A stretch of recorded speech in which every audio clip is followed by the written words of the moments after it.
أجمل تجمعات فيديوهات أطفال. الطفل ده لسه مولود، تعالوا نشوف هو زعلان من إيه ومكشر كده وبيبرق، وكمان مستغرب إيه الحياة اللي هو جه فيها. يا ترى هو عاوز يستمر ولا يرجع؟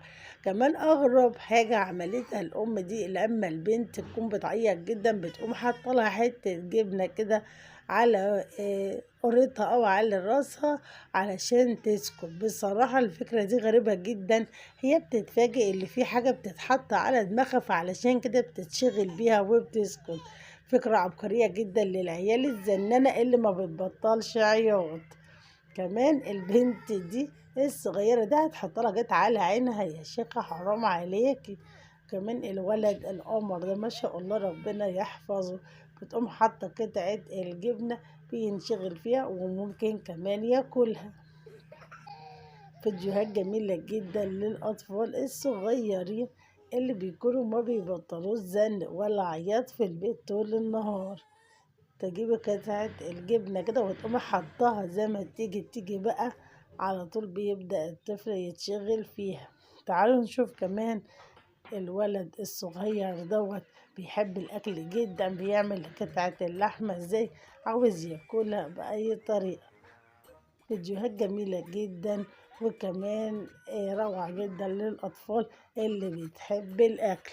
أتمنى لو أول مرة تزوروا قناتي حطوا لايك للفيديو واشتراك للقناة، كمان فعلوا الجرس على الكل عشان توصل لكم كل الإشعارات الجديدة. قولوا لي ايه رأيكم في الفيديوهات دي، ولو عايزيني انزل لكم منها فيديوهات كتير اكتبوا لي في الكومنتات.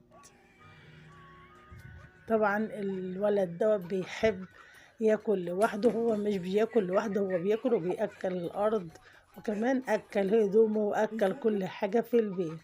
الولد ده بيحب الأكل جدا ما شاء الله عليه، بياكل حتى وهو نايم. طبعا بيفوق ويبدأ يرجع تاني يحط الأكل في بقه، بهدل نفسه ووشه. من الأفضل اللي الأم تأكل. لو انت بقى مخلفة 2 توأم يا ترى هتبقى حالتك ايه؟ زي ما انتم شايفين الاتنين التوأم دول ما شاء الله عليهم ما بيبطلوش ضرب في بعض. كمان كل واحد عاوز يقدر سيطرته على التاني ويعرفوا ان هو الكبير وان هو له وضعه في البيت. بسم الله ما شاء الله ربنا يحفظهم ويحميهم.